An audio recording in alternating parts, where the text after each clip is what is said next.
जी alternative बन रहे हैं तो आगे क्या होगा?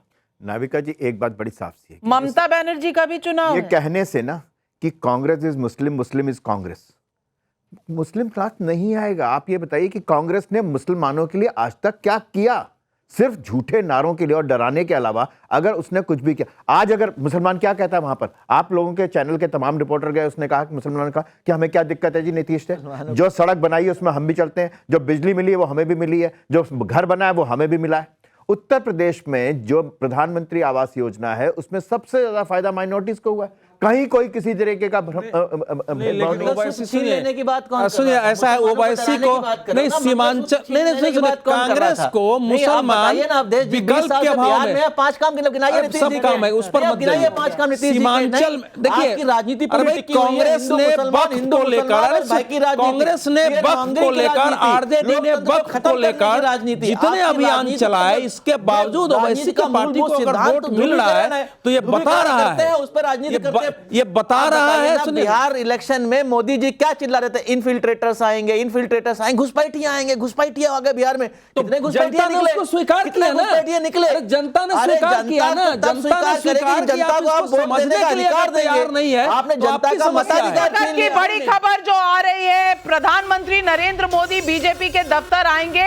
और मैं बता दूं, बीजेपी एक ऐसी पार्टी है जहां कोई छोटा बड़ा नहीं है। प्रधानमंत्री ने कितनी बार ये जनसंपर्क किया था, और मैं कार्यकर्ता का जो संपर्क है उसे अहम मानती हूं।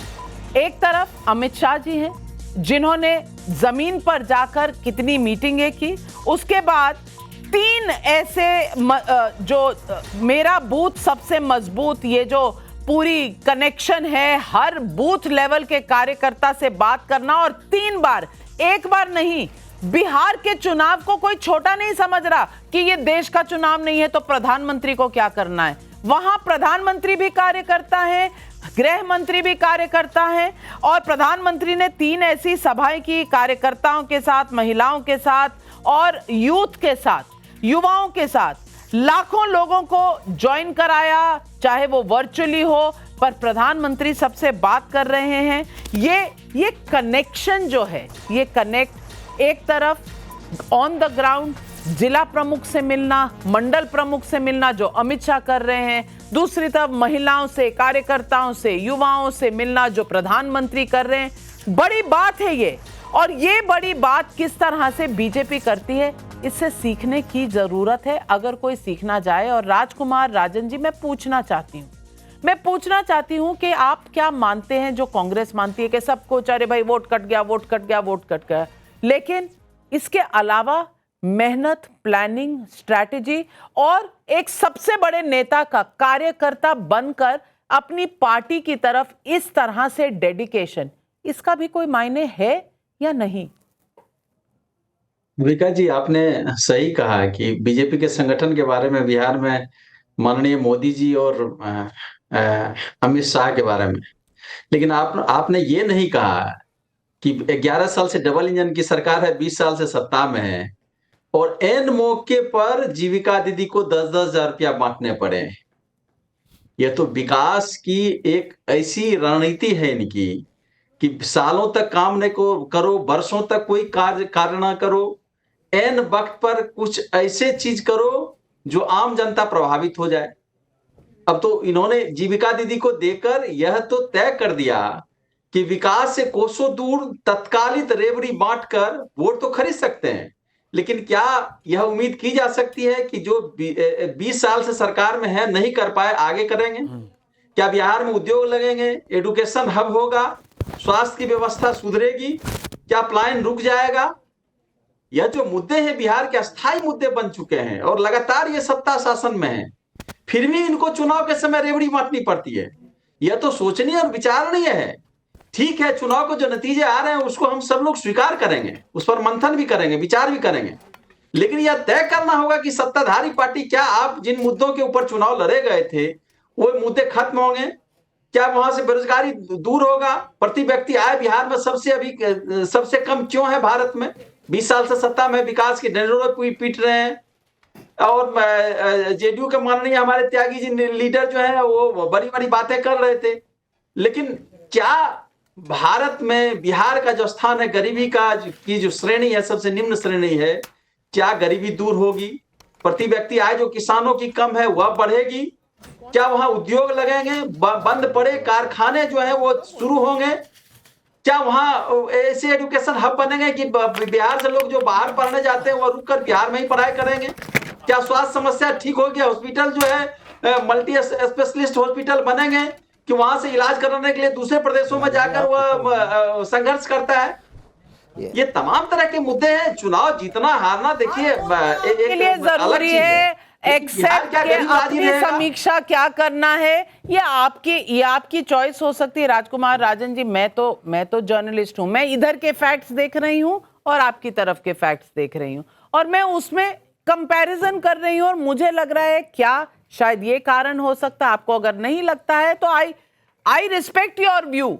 आपका जो ओपिनियन है मैं उसकी बहुत इज्जत करती हूं, लेकिन मुझे ऐसा लगता है कि जिस तरह से झोंक कर ये पार्टी सत्ता में 20 साल रहने के बाद भी उसमें एक जोश रहता है, उसमें एक भूख रहती है कि अगला चुनाव भी जीतना है, वो कहीं ना कहीं विपक्ष में मुझे मिसिंग नजर आता है। आपको ऐसा नहीं लगता? आप असहमत हो, मैं उसको भी समझती हूं, पर मेरी ये राय है। लेकिन दर्शकों, आज मैं इस वक्त की बड़ी चीजें आपको बताना चाहती हूं। अगर आप इस वक्त के रुझान देखें, 196 रुकने का नाम नहीं ले रहे। 190 था जब मैंने ये ब्रॉडकास्ट शुरू किया 1 घंटे पहले, और 190 ही लैंडस्लाइड। लेकिन अब 196 पर एनडीए, 41 पर महागठबंधन, जनसुराज पार्टी 0 पर और अन्य जो हैं वो 6 पर, और इन अन्य में एआईएमआईएम की भूमिका बड़ी बताई जा रही है। लगभग 5 सीटें एआईएमआईएम की नजर आ रही हैं, जो इस वक्त कांग्रेस से ज्यादा है। कांग्रेस 4 सीटों पर आगे चल रहा है, एआईएमआईएम 5। जितिन राम मांझी की पार्टी जो 6 सीटों पर लड़ी थी वो भी 5 पर आगे चल रही है। अगर आपको परफॉर्मेंस और परसेंटेज देखना है तो इस हिसाब से देखना पड़ेगा। नमस्कार दर्शकों, मैं हूं नाविका कुमार, और आज जब हम ये चुनावी नतीजे देख रहे हैं, बिहार चुनाव के अब तक के रुझान जो सामने आए हैं, उससे एक बात तो साफ है कि बिहार की जनता ने प्रधानमंत्री नरेंद्र मोदी और चीफ मिनिस्टर नीतीश कुमार को पूरा विश्वास जताया है। जनता ने एनडीए की झोली में बम्पर वोट दिए हैं। एनडीए के नेताओं ने भी शायद इतने सीट की उम्मीद नहीं की होगी। अभी तक जो आंकड़े सामने आए हैं उसमें एनडीए 196 पर आगे चल रही है, ज्यादा सीट उनकी तरफ जा रही हैं, और 50 सीटों पर 1 घंटे पहले महागठबंधन अब 41 सीटों पर आ गई है। पहलगाम आतंकी हमला, ऑपरेशन सिंदूर, जीएसटी टैक्स स्लैब में बदलाव, Trump tariff, Narendra surrender narrative, vote चोरी के आरोप के बावजूद यह पहला चुनाव था। जनता का विश्वास जितनी बड़ी चुनौती थी, लेकिन नरेंद्र मोदी और नीतीश कुमार के फैसलों पर जनता ने फुल बहुमत से भी कहीं ऊपर वाली मोहर लगा दी है। अभी तक के रुझान बता रहे हैं कि महिलाओं ने बम्पर वोटिंग की, एनडीए के पक्ष में ये गई है। इसी तरह सुशासन फैक्टर पर भी जनता ने विश्वास जताया है। प्रधानमंत्री मोदी और नीतीश कुमार पर जनता ने भरोसा जताया। रुझान बता रहे हैं कि जनता को मोदी नीतीश की योजनाओं और काम पर पूरा भरोसा था। दूसरी तरफ तेजस्वी यादव ने सत्ता पाने के लिए हर हथकंडा अपनाया, हर घर से एक को सरकारी नौकरी की बात भी कही, लेकिन जनता का विश्वास जितने में तेजस्वी